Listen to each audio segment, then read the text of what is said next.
नमस्ते बच्चों, हमने रासायनिक बल गतिकी का ये पार्ट 2 है। हमने पहले पार्ट पढ़ चुके हैं, अब ये सेकंड पार्ट है और सेकंड पार्ट के टॉपिक जो जो रह गए हैं वो पूरे इस चैप्टर में पूरे कंप्लीट करेंगे। ठीक है, इस पार्ट में पूरे हम कंप्लीट कर लेंगे। ठीक है, तो पहला है कि वेग हमने पढ़ लिया था कि ताक्षणिक वेग किसे कहते हैं, औसत वेग किसे कहते हैं, यह अगले चैप्टर में पढ़ा था। अब वेग के वर्गों मतलब कितने वर्गों में वेग के आधार पर रासायनिक अभिक्रियाओं को कितने वर्गों में बांटा गया है उसके बारे में देखेंगे।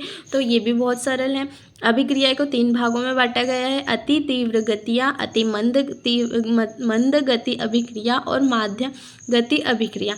अति तीव्र गतियाँ ऐसी होती है, जैसे ही हमने एग्जाम्पल के लिए सोडियम को हम क्या करते हैं, पानी में हम डालते हैं तो जल्दी से वह अभिक्रिया कर लेती है। तो इसकी परिभाषा है जो अभिक्रियाएं संपन्न होने में बहुत अधिक समय लेती है। संपन्न होने में बहुत अधिक समय नहीं, बहुत कम समय लेती है। जो अभिक्रियाएं मतलब बहुत जल्दी से हो जाती है उसे अति तीव्र कहते हैं। और अति मंद अभिक्रियाएं, जिसमें यह अभिक्रियाएं क्या करती है, बहुत समय लेती है, मतलब होने में कुछ दिन भी लगा सकती है, कुछ महीने भी लगा सकती है। इस टाइप से कुछ महीने तक होती है, उसे क्या कहते हैं, अति मंद गति अभिक्रिया।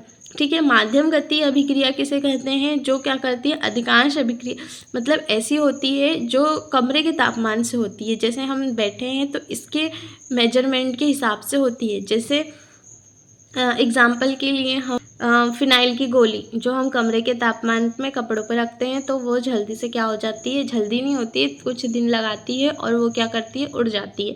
तो ये अभिक्रिया किससे करती है, वो ऑक्सीजन से अभिक्रिया करती है। ठीक है, तो ये 3 अभिक्रियाएं याद रखना। इसकी डिटेल में लिखना है तो ये है। ठीक है, चलो इसको पढ़ते हैं। जो अभिक्रियाएं बहुत ही कम समय में संपन्न हो जाती है, तात्कालीन या ताक्षणिक अभिक्रिया कहते हैं। यही वाली अभिक्रिया कौन सी, ये अति तीव्र गतियां भी इसे कहते हैं। एग्जाम्पल के लिए हमारा सोडियम और हाइड्रोजन को मिलाते हैं तो जल्दी रिएक्शन हो जाता है। जो अभिक्रिया जो अत्यंत तीव्र वेग से संपन्न हो जाती है, मध्यावरण में आयनिक यौगिक में इस प्रकार की अभिक्रियाएं होती है। यह अभिक्रियाएं लगभग 10-14 से 10 मतलब इतने सेकंड की होती है, मतलब इतनी फास्ट होती है।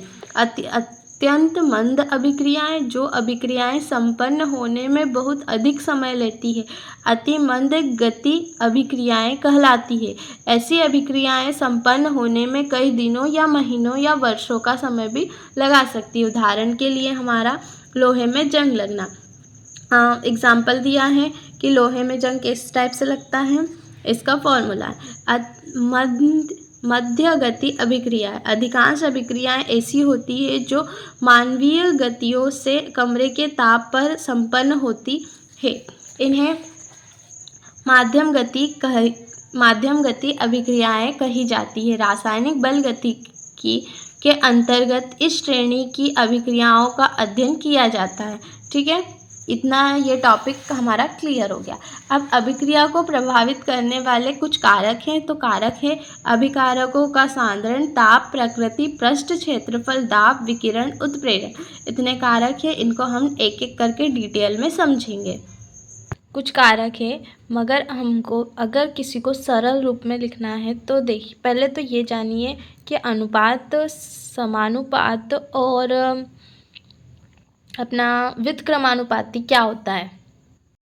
अगर हमको इस टाइप से लिखा हो AB तो ये क्या है, अनुक्रमानुपाती। ठीक है, अगर इसी टाइप से लिखा हो तो ये क्या है, अनुक्रमानुपाती और समानुपाती भी बोलते हैं इसे। मगर इस टाइप से लिखा हो A अनुक्रमानुपाती, व्युत्क्रमानुपाती और 1/B, इस टाइप से लिखा हो तो इसको क्या बोलेंगे हम, व्युत्क्रमानुपाती। अब इनमें डिफरेंस क्या होता है कि अनुक्रमानुपाती क्या होता है, अगर ये बढ़ेगा तो ये भी बढ़ेगा। अगर क्या होता है, ये इस पर निर्भर होता है, हालांकि सभी निर्भर होते हैं, मगर हम लिखेंगे कि ये बढ़ेगा तो ये भी बढ़ेगा, अगर ये घटेगा तो ये भी घटेगा। मतलब A बढ़ेगा तो B भी बढ़ेगा, A घटेगा तो B भी घटेगा। ये समानुपाती, अनुक्रमानुपाती। समानुपाती मतलब सेम चीज़ें होगी, दोनों में क्या होगी, सेम चीज़ें होगी। अब व्युत्क्रमानुपाती का मतलब है कि अगर ए बढ़ रहा है तो बी क्या होगा, घटेगा। और अगर ए घट रहा है तो बी क्या करेगा, बी बढ़ेगा। मतलब ये क्या है, उल्टा होता है। इसमें व्युत्क्रमानुपाती में क्या होता है, उल्टा होता है। और अनुक्रमानुपाती में क्या होता है, ये सेम होता है।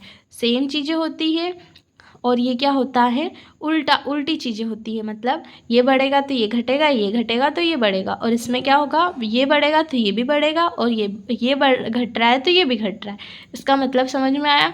तो अब हम थोड़े से कारक, अगर कारक कभी भी पूछने पे आए, कभी भी कोई पूछेगा तो क्या बोलना है हमें कि ये इस पर निर्भर करता है। किस टाइप से निर्भर करता है हम देखते हैं, ठीक है। तो अभिक्रिया की दर को प्रभावित करने वाले कारक, अभिकारक का सांद्रण।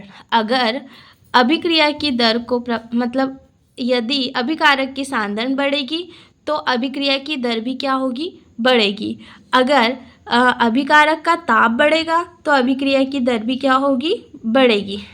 पृष्ठ क्षेत्रफल बढ़ेगा तो अभिक्रिया की दर भी क्या होगी, बढ़ेगी। दाब बढ़ेगा तो अभिक्रिया की दर भी बढ़ेगी। समझ में आया थोड़ा सा, ठीक है। ये सिंपल भाषा में, अगर इनके बारे में डिटेल में भी पूछा जाता है तो इनके बारे में डिटेल में पढ़ेंगे, ठीक है। अभिक्रिया का सांद्रण, अभिकारकों का सांद्रण बढ़ने से अभिक्रिया के वेग भी बढ़ जाता है। द्रव्यानुपाती क्रिया का नियम हमने उधर पढ़ लिया है, ठीक है। आगे है ताप का प्रभाव। तो ताप का प्रभाव क्या बोल रहा है कि अभिक्रिया की दर ताप में वृद्धि के साथ बढ़ेगी। अभी हमने देखा कि अभिक्रिया की दर ताप में वृद्धि के साथ क्या होती है, बढ़ती है। कारक ऐसे ही होते हैं कि ये बढ़ेगा तो ये घटेगा, या फिर ये बढ़ रहा है तो ये भी बढ़ेगा, ठीक है। ताप के प्रति 10 डिग्री सेल्सियस वृद्धि करने पर अभिक्रिया की दर लगभग 2 गुनी हो जाती है। ताप में वृद्धि करने पर क्या हो जाएगी, उसकी दर 2 गुनी हो जाएगी। ऊष्माक्षेपी अभिक्रिया होती है और ऊष्माशोषी अभिक्रिया होती है। ऊष्माक्षेपी में क्या होता है, उत्सर्जन होता है। उत्सर्जन मतलब उत्सर्जन, जैसे हम पानी को उबाल रहे हैं तो ये क्या हो रहा है, उसकी भाप ऊपर जा रही, तो ये क्या हो रहा है, उत्सर्जन। और ऊष्माशोषी मतलब भाप उबालने के साथ ऊष्मा तो निकल रही है, मगर उसका ऊष्मा का क्या हो रहा है, शोषण भी हो रहा है। ऊष्मा क्या कर रही है, शोषी मतलब अवशोषित भी हो रही है, ठीक है। तो ऊष्माक्षेपी और ऊष्माशोषी तो उससे बोलते हैं। तो ऊष्माक्षेपी अभिक्रिया में दर, अभिक्रिया की दर ताप में वृद्धि के साथ कम होती है। मतलब ऊष्माक्षेपी में ताप में अगर हम ताप क्या करेंगे, उसका तेज कर देंगे। अगर हम गैस तेज कर देंगे तो ताप में वृद्धि होगी और पानी क्या होगा, कम होता जाएगा। और ऊष्माशोषी में अभिक्रिया की दर में ताप में वृद्धि करने के साथ इसमें भी ताप में वृद्धि करेंगे तो अभिक्रिया की दर क्या होगी, बढ़ेगी। अभिक्रिया की दर क्या होगी, बढ़ेगी। मतलब अवशोषित बढ़ना स्टार्ट हो जाएगा, ठीक है। अभिकारकों का क्षेत्रफल, अभिकारकों को क्षेत्रफल क्या होता है, छोटे आकार वाले कण बड़े आकार वाले कणों की तुलना में अधिक तीव्रता से अभिक्रिया करते हैं। कैसे, जैसे छोटे आकार के हम ले लें नमक पानी में जल्दी से घुल जाता है, और बड़े आकार जैसे शक्कर तो पानी में घुलने में उसे टाइम लगता है। तो छोटे क्या करते हैं, जल्दी से घुल जाते हैं, बड़े की तुलना में तीव्रता से क्या होता जाते हैं, जल्दी से बढ़ जाते हैं, ठीक है। अगला टॉपिक है विकिरण का प्रभाव। तो विकिरण का प्रभाव क्या है कि अभिकारक तंत्र द्वारा उपयुक्त विकिरणों के फोटोन के अवशोषण के कारण कुछ रासायनिक अभिक्रिया का प्रकाश रासायनिक अभिक्रिया भी कहते हैं। हमारे प्रकाश में क्या होता है, फोटोन होते हैं। प्रकाश में क्या होते हैं, छोटे छोटे से कण जो हमें धूप में दिखाई देते हैं, वो धूप में मतलब एक छोटा सा कोने में से दिखाई देते हैं, वैसे कण, उसे हम बोलते हैं फोटोन। तो वो फोटोन क्या करते हैं, उसमें से किरणें भी निकलती है तो उसको हम बोलते हैं फोटोन। तो क्या होता है, अभिकारक तंत्र, अगर हम उजाले में, हम किसी भी जगह, अंधेरे में तो हम अभिक्रिया करेंगे नहीं, उजाले में अगर हम अभिक्रिया करेंगे तो क्या होगा, अगर प्रकाश वहाँ पर उपस्थित होगा तो फोटोन क्या करेगा, अवशोषित कर लेगा। वो अभिक्रिया में क्या कर लेगा, अवशोषित कर लेगा। तो उस अभिक्रिया को हम क्या बोलेंगे, विकिरण का प्रभाव। मतलब उसमें प्रकाश की भी उपस्थिति थी, ठीक है। ये हाइड्रोजन की क्लोरीन से क्रिया कराने पर अंधेरे में कराएंगे तो वह मंद गति से मतलब धीरे होगा। अगर हम प्रकाश में कराएंगे तो वह जल्दी से हो जाएगा, तीव्र गति में होगा। ठीक है। उत्प्रेरण का प्रभाव, उत्प्रेरण का प्रभाव क्या बोलता है कि उत्प्रेरण अभिक्रिया की सक्रिय ऊर्जा को कम कर देते हैं। उत्प्रेरण अभिक्रिया की सक्रिय ऊर्जा को कम कर देते हैं, जिससे अभिक्रिया की दर में वृद्धि हो जाती है। उत्प्रेरक कहाँ होते हैं? हमारे यहाँ पे पाए जाते हैं। और उत्प्रेरक होता क्या है? उत्प्रेरक हमारे क्या होते हैं? एक कोई सा भी पदार्थ होता है, छोटा सा पदार्थ होता है, उसे हम कोई सी भी रिएक्शन में हम मिलाते हैं तो वो रिएक्शन जल्दी से करना स्टार्ट कर जाता है, मतलब फास्टली करता है। और उत्प्रेरक आखिर में क्या कर जाता है? उड़ जाता है। मतलब जब प्रोडक्ट बनता है तो उत्प्रेरक उड़ जाता है। और उत्प्रेरक क्या करता है? तीव्र गति करने में मदद करता है, किसी भी चीज़ को जल्दी से गति करने में मदद करता है। तो उत्प्रेरक अभिक्रिया की सक्रिय ऊर्जा को कम कर देता है, मतलब जो उसकी ऊर्जा होती है उसको कम कर देता है, और जिससे अभिक्रिया की दर में वृद्धि हो जाती है, मतलब वो फास्ट होने लगती है अभिक्रिया। दाब का प्रभाव, तो दाब का प्रभाव क्या होता है कि उस अभिक्रिया पर दाब का प्रभाव पड़ता है, जिससे अभिकारक तथा उत्पाद गैसीय अवस्था में होते हैं। तो अभिक्रिया की गति उस अभिक्रिया में जहाँ मोलों की संख्या उत्पाद में घटती है, दाब बढ़ाने पर क्रिया तेज हो जाती है। मतलब कि हम अगर किसी भी चीज़, जैसे हम पानी है तो पानी में अगर पानी के ढक्कन को लगा देंगे तो उसकी अभिक्रिया की दर क्या हो जाएगी? बढ़ जाएगी। ठीक है। N2 3H2 नाइट्रोजन और हाइड्रोजन की हम क्रिया कराएंगे तो अमोनिया हमें मिलती है। ठीक है। तो ये क्या है? हमारा आयतन है। तो इसका आयतन क्या है? नाइट्रोजन का आयतन क्या है? 1 है, यहाँ पर कुछ नहीं है, मतलब 1 है, यहाँ पर है 3, तो इसका 3, तो मतलब टोटल क्या हो गया? अभिकारक का आयतन क्या हो गया? 4 हो गया। और अभी उत्पाद का आयतन क्या हो गया? 2 हो गया। तो मतलब ये हमारा क्या निकल गया? दाब। अभिक्रिया की अणुसंख्यता क्या? किसी रासायनिक अणुसंख्या से तात्पर्य है अभिक्रिया में क्रिया करने वाले उन अणुओं की संख्या से है जो आपस में टक्कर करके रासायनिक क्रिया में परिवर्तित हो जाते हैं। मतलब हम कोई सी भी चीज़ को अगर अभिक्रिया कराएंगे तो वो आपस में टक्कर होगी उनकी, तो आपस में टक्कर होके वो क्या बनाते हैं? रासायनिक क्रिया, मतलब उत्पाद में परिवर्तित हो जाते हैं। उसको बोलते हैं आणविकता, मतलब अणुओं का आपस में टक्कर होकर रासायनिक क्रिया करना। ठीक है।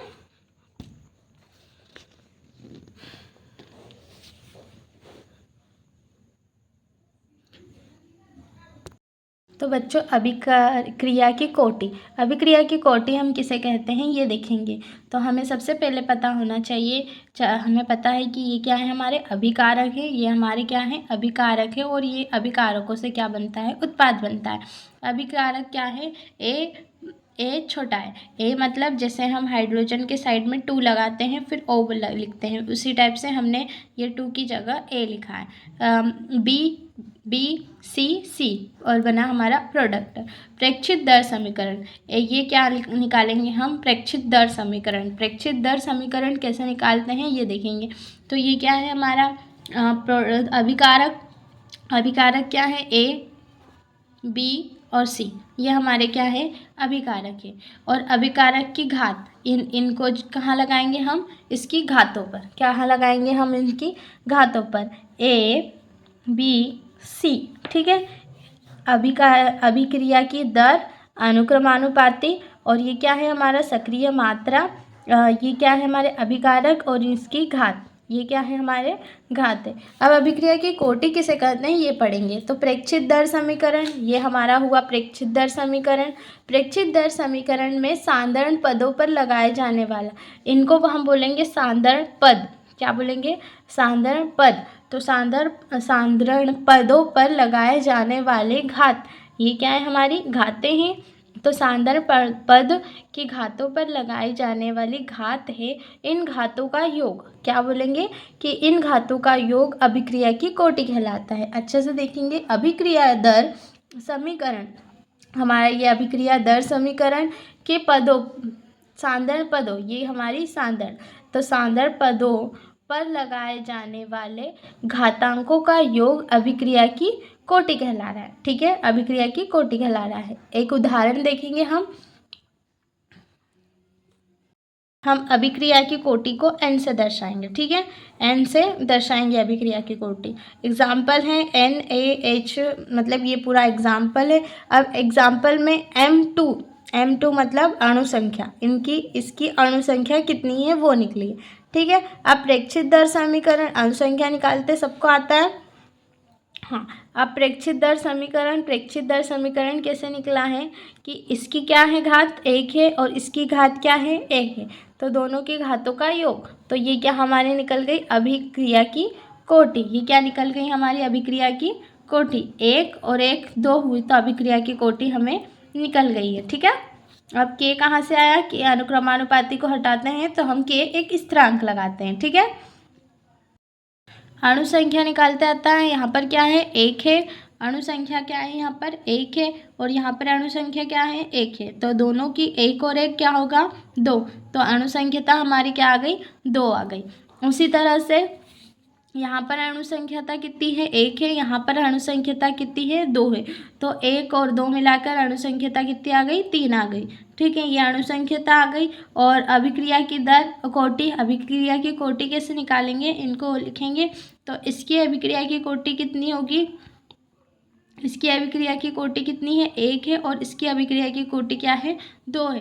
2 कैसे, यहाँ पर कुछ नहीं है मतलब 1 है और यहाँ पर कितना है 2 है, तो इसकी अभिक्रिया की कोटि 2 हुई, तो ये दोनों 1 और 2 मिलाकर कितनी हुई 3, तो अभिक्रिया की कोटि यहाँ पर कितनी हो गई 3 हो गई। अब एक क्वेश्चन है जिसको हम ध्यान से देखेंगे, ठीक है, तो ये एक है कि CH3COO C2H5 प्लस हम पानी की मात्रा को क्या करेंगे, जल अपघटन में क्या करेंगे, इसमें पानी की मात्रा हम अधिक डालेंगे, तब हमें एक उत्पाद प्राप्त होता है, ठीक है, एक उत्पाद प्राप्त होता है। जब अधिक जल को क्या करेंगे अधिक लेंगे, तो जिसकी मात्रा अधिक होगी वह अभिक्रिया की कोटि में भाग नहीं लेगा। अगर हम जल की मात्रा अधिक लेंगे तो यह अभिक्रिया की कोटि में भाग नहीं लेगा। M2 मतलब अणु संख्या कितनी है 2, यहाँ पर क्या है 1 है और यहाँ पर क्या है अणु संख्या 1 और 1 2। अब हमको निकालना है क्या अभिक्रिया की कोटि, तो अभिक्रिया की कोटि क्या है, जल अधिक लिया है तो अभिक्रिया यहाँ पर क्या हो गई 0, क्या हो गई 0, और यहाँ पर कितना है 1, तो इसकी अभिक्रिया की कोटि कितनी आएगी 1। इसी प्रकार से एक और क्वेश्चन है, वो क्वेश्चन ध्यान से देखना, ठीक है। ये है छंदम, ये छंदम इम्पॉर्टेंट क्वेश्चन है, ये आता है। छंदम एक अणु कोटि अभिक्रिया है, अभिक्रिया को हमें लिखना है। वह अभिक्रिया जो रासायनिक अभिक्रिया में जिस कोटि का प्रतीत होता है उस कोटि का न होकर एक कोटि का होता है उसे हम छंदम कहते हैं। मतलब ये क्या करते हैं, ये अभिक्रिया की कोटि में भाग तो नहीं ले रहे हैं, मगर ये जिस कोटि का उस कोटि का नहीं होता है, एक कोटि का होता है, उसे हम क्या करते हैं छंदम कहते हैं, ठीक है। तो ये वाला एग्जाम्पल भी है कि इसमें भी जल की मात्रा क्या ली हमने अधिक ली है, और हमने क्या निकाला पहले अणु संख्यता निकाली, उसके बाद द्रव्यमान कोटि, तो अणु संख्यता हमारी 2 निकली है और द्रव्यमान कोटि 1 निकली है। द्रव्यमान कोटि कैसे निकाले हमने, अणु संख्यता पहले निकालते हैं, यहाँ पर क्या है 1 है और यहाँ पर कितना है 1 है, तो दोनों को हमने प्लस कर लिया, तो इनको क्या निकल गई हमारी अणु संख्यता। अब हमको क्या निकालना है, क्या निकालना है अभिक्रिया की कोटि, तो यहाँ पर अभिक्रिया की कोटि इसमें बॉक्स बनाएंगे, इसमें भी बॉक्स बनाएंगे, तो इसमें बॉक्स बना, ये वाली अभिक्रिया की कोटि 1 है और पानी में क्या है 0 है, पानी की अभिक्रिया की कोटि क्या है 0 है, तो हमारे पास क्या आ गई अभिक्रिया की कोटि मात्र 1 आ गई, ठीक है 1 आ गई। अभिक्रिया की कोटि और अभिक्रिया की आणविकता में अंतर, तो अंतर क्या है कि यह भिन्नात्मक संख्या हो सकती है। कौन, अभिक्रिया की कोटि भिन्नात्मक मतलब अलग अलग संख्या हो सकती है, पर अभिक्रिया की आणविकता क्या होती है एक पूर्ण संख्या होती है, जैसे 1 2 3 ये पूर्ण संख्या होती है, और इसमें क्या होती है 1.2 भी हो सकता है, 3 2.5 पौना 3 ये सारी चीज़ें हो सकती है। अभिक्रिया की कोटि 0 हो सकती है मगर आणविकता कभी 0 नहीं होती। इसे हम प्रयोगों द्वारा निकालते हैं। अभिक्रिया को हमेशा याद रखना बच्चों कि इसको हम रियल में करते हैं, हम नॉर्मली इसका अनुपात नहीं लगा सकते, मतलब हम प्रयोगशाला में इसको हल करने के बाद ही इसका आंसर ला सकते हैं। हम ऐसे आंसर कुछ भी आंसर नहीं दे सकते, ठीक है, क्योंकि हमें नहीं पता होता है कि आंसर क्या आने वाला है। तो प्रयोग करके ही इसे निकाला जाता है अभिक्रिया की कोटि को, और यह अभिकारकों की संख्या को गिनकर निकाला जा सकता है। इनको क्या करते हैं अभिकारकों को की संख्याओं को गिनकर निकाल सकते हैं, मगर इसे क्या करेंगे, हम ऐसे गिन नहीं सकते। हम क्या कर सकते हैं, प्रयोगशाला में प्रैक्टिकल करके ही इसे हल कर सकते हैं, ठीक है। तो अभिक्रिया की कोटि और अभिक्रिया की आणविकता में अंतर देखा, अच्छा है, सरल है, इजी है, आता है। वेग निर्धारण पद, यदि अभिक्रिया एक से अधिक स्टेप्स में संपन्न हो तो पद जिसकी वेग सबसे कम होती है वह वेग निर्धारण पद कहलाता है। अच्छे से देखना, वेग क्या होता है। वेग, हम एक स्थान से दूसरे स्थान पर जाएंगे किसी दिशा में तो उसे हम वेग कहते हैं। तो वेग का निर्धारण करता है स्टेप बाय स्टेप में संपन्न, मतलब स्टेप बाय स्टेप में होता है, तो उसको क्या बोलते हैं, वेग निर्धारण पद। हम समझेंगे एक बार अच्छे से, ये अच्छे से याद हो, समझ में आ जाएगा इधर, ठीक है। तो पहले हम क्या करेंगे, एक एग्जाम्पल है कि N2NO + O2 2NO2, तो ये कितने पदों में किया गया है, मतलब कितनी स्टेप्स में किया गया है। तो प्रथम पद पहले क्या हुआ होगा कि N और O होगा, फिर प्लस N और O होगा, तो क्या बना होगा N2O2। यह अभिक्रिया क्या हुई, फास्ट हुई।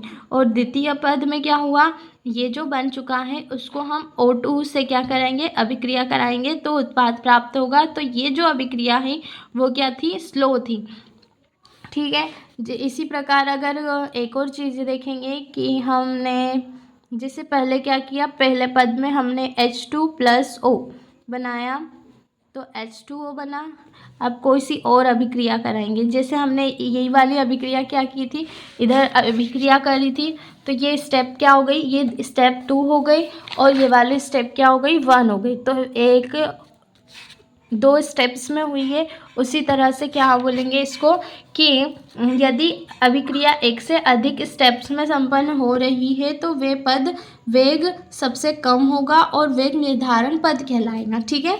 ये टॉपिक समझ में आया, चलो ठीक है। अब हम पढ़ेंगे कि शून्य कोटि अभिक्रिया किसे कहते हैं और शून्य कोटि अभिक्रिया को कैसे किया जाता है, ठीक है। शून्य कोटि अभिक्रिया, जैसे अभी आंसर क्या आया था, शून्य आया था, और पानी की मात्रा हम ज़्यादा ले लेंगे तो आंसर क्या आएगा, उसका अभिक्रिया की कोटि क्या होगी, शून्य होगी। तो उसको हल करेंगे हम, ठीक है। तो सबसे पहले हमें याद होना चाहिए कि बल गतिकी का सूत्र क्या है। तो बल गतिकी का सूत्र हमने आगे पढ़ा है, पार्ट 1 में पढ़ा था कि R बराबर dx या a ले सकते हैं या dt, ये क्या है, हमारा दर अभिक्रिया का फॉर्मूला है, ठीक है। इसे हल करते हैं हम दर नियम अनुसार लिखेंगे तो R बराबर k, और ये क्या है, हमारा अभिकारक है, और इसका आंसर क्या आया था, शून्य आया था। जैसे क्या आया था, H2O बराबर क्या आया था, शून्य आया था, उसी तरह से हम इसका लेंगे। तो A बराबर क्या आया, 1 आया, तो A को हटा देंगे तो A क्या हो गया, हमारा कट हो गया, A क्या होगा, हमारा हट जाएगा। तो हमारे पास R बराबर क्या बचेगा, K बचेगा।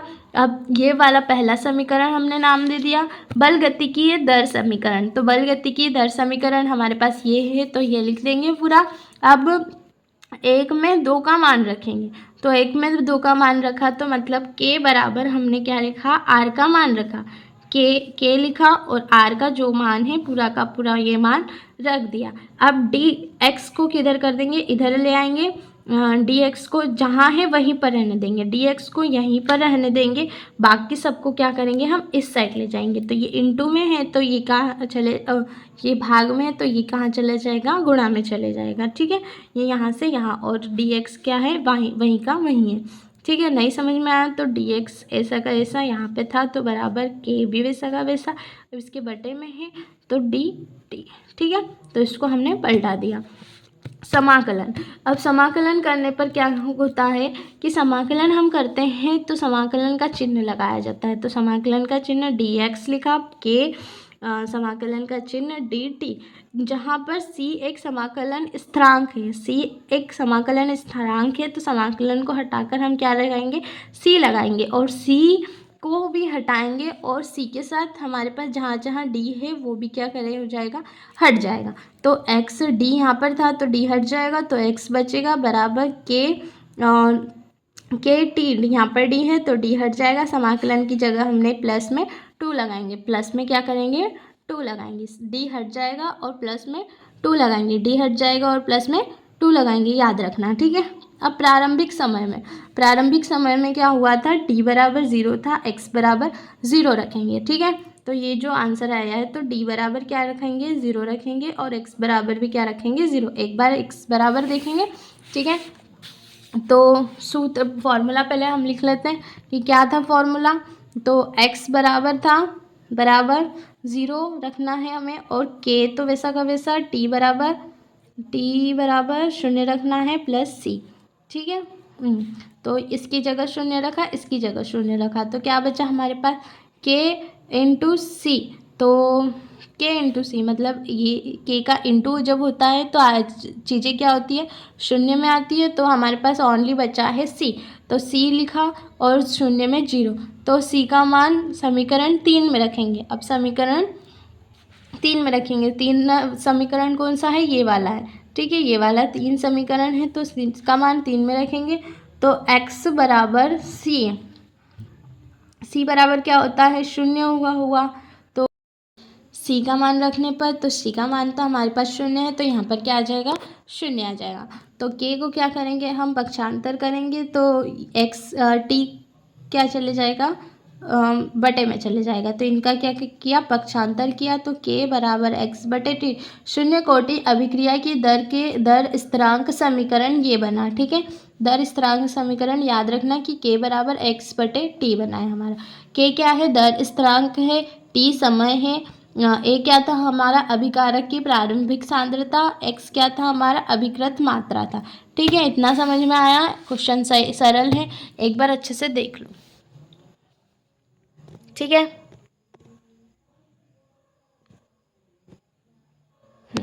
हम पढ़ेंगे अब अर्ध आयु काल। अर्ध आयु काल किसे निकालते हैं, ये देखेंगे। अर्ध आयु काल, अर्ध मतलब आधी चीज़ें, ठीक है, तो आधी चीज़ों का हम लेंगे, तो हमारे पास वह समय जिसके कारण वह समय जिसमें अभिकारक की सांद्रण उसकी प्रारंभिक सांद्रण की आधी रह जाती है। मतलब कितना समय लग रहा है अभिकारक को मतलब बनने में, और उसकी संख्या क्या हो जाएगी, आधी हो जाएगी। तो हमारे पास x बराबर a2, ये क्या है, हुई आधी हो गई, अभिकारक क्या हो गया, आधा हो गया, और समय भी क्या हो गया, आधा हो गया। तो शून्य कोटि के लिए अर्ध आयुकाल हमें निकालना है। तो अब समीकरण क्या होगा, तो k बराबर हमने क्या लिखा था, ये पूरा समीकरण था शून्य कोटि की अभिक्रिया के लिए पूरा दर का स्थिरांक, ये वाला फॉर्मूला यहाँ पर रखना है, ठीक है। तो ये वाला फॉर्मूला उठाकर यहाँ पर रखा, तो k बराबर x बराबर हमारे पास क्या है, a बटे 2 और t बराबर क्या है, t बटे 1/2, ठीक है, ये है।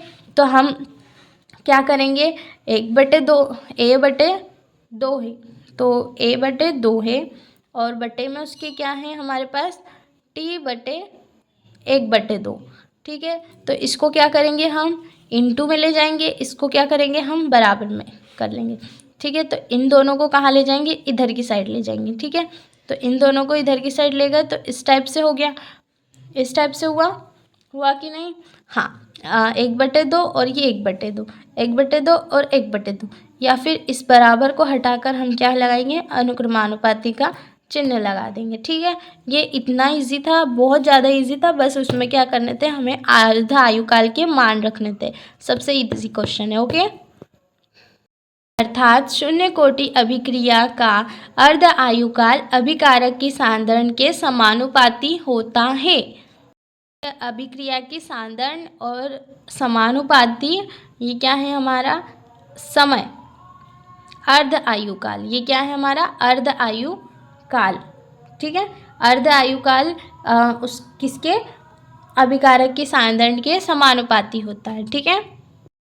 अर्नियस का टक्करों का सिद्धांत। अर्नियस का टक्करों का सिद्धांत क्या बोलता है कि रासायनिक अभिक्रिया के होने के लिए टक्करों का सिद्धांत प्रतिपादित किया, जिन्हें निम्न अभिकृत हैं, मतलब निम्न ऐसी ऐसी बातें उन्होंने की गई है। जब अभिकारक के अणु आपस में टकराते हैं तभी अभिक्रिया होती है, मतलब अभिक्रिया होगी, टकराएंगे तभी तो अभिक्रिया होगी।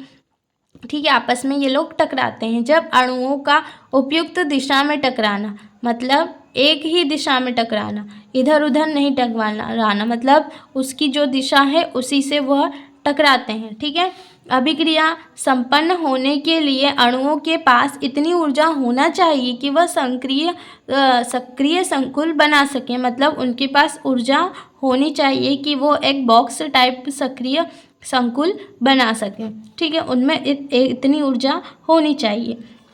अभिकारक अभिकारक के अणु परस्पर टकराकर सक्रिय संकुल में तब तक परिवर्तन नहीं होते, मतलब एक बॉक्स जब तक परिवर्तन नहीं बना पाते जब तक वह इतनी ऊर्जा वाले न हो कि ऊर्जा अवरोध को पार करके उत्पाद में परिवर्तित हो सके। मतलब उनमें इतनी ऊर्जा होनी चाहिए कि वह ऊर्जा ये यहाँ पर क्या होता है, एक ऊर्जा अवरोध होता है। ऊर्जा जैसे हम कहीं पर जाते हैं तो इतनी एनर्जी हमारे में होनी चाहिए कि हम उस जगह पर पहुँच पाएँ। तो हमारे पास रोड इतना है, इतना रोड है, मतलब इतना चढ़ाव है और फिर उतार है, तो इतनी एनर्जी हमारे पास होनी चाहिए कि हम उस जगह तक पहुंच पाएँ। हम कभी भी हम घर से भी निकलेंगे तो हम इतना खाना खा के निकलेंगे कि हम उस जगह पर जाना है तो हम खाना खाकर निकलेंगे ताकि हमें वहाँ पर पहुँच सके।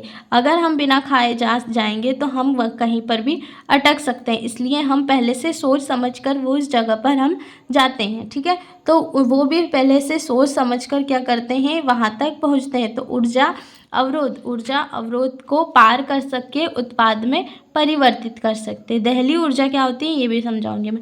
अभिकारक के अणु परस्पर टकराकर सक्रिय संकुल में तब तक परिवर्तित नहीं हो सकते जब तक कि वह इतनी ऊर्जा वाले ना हो कि ऊर्जा अवरोध को पार करके उत्पाद में परिवर्तित हो सके। ठीक है, समझ में आया। सबसे पहले हम सक्रिय ऊर्जा देखेंगे। ऊर्जा की वह न्यूनतम मात्रा जो दहली ऊर्जा से कम ऊर्जा वाले अणुओं को प्राप्त करनी पड़ती है, जिसे ऊर्जा अवरोध को पार करने के लिए कर सकें। मतलब कि हमें सक्रिय ऊर्जा किस पर डिपेंड है, दहली ऊर्जा पे, और दहली ऊर्जा डिपेंड है सक्रिय ऊर्जा पे। तो देखना हम अभिक्रिया संपन्न करने के लिए अणु में उपस्थित न्यूनतम ऊर्जा को दहली ऊर्जा कहते हैं, मतलब सबसे कम ऊर्जा को हम दहली ऊर्जा कहते हैं। दहली ऊर्जा सक्रिय ऊर्जा प्लस अभिकारक अणुओं की ऊर्जा, मतलब दहली ऊर्जा का किससे बनती है, सक्रिय ऊर्जा से बनती है, और अभिकारकों की अणुओं की ऊर्जा, जितनी अणुओं की ऊर्जा होगी और जितनी उनमें सक्रिय ऊर्जा होगी तब जाकर दहली ऊर्जा बनेगी। ठीक है, तो दहली ऊर्जा क्या बोल रही है कि अभिक्रिया संपन्न करने के लिए अणु में उपस्थित न्यूनतम ऊर्जा को ही दहली ऊर्जा, मतलब थोड़ी सी ऊर्जा को ही हम क्या बोल रहे हैं, दहली ऊर्जा बोल रहे हैं। सक्रिय ऊर्जा किसे बोलते हैं कि जितनी दहली ऊर्जा हो, अब ऊर्जा की वह न्यूनतम मात्रा जो दहली ऊर्जा से कम ऊर्जा वाले अणुओं को प्राप्त करनी पड़ती है, मतलब दहली ऊर्जा से भी कम ऊर्जा हो उसको सक्रिय ऊर्जा बोलेंगे।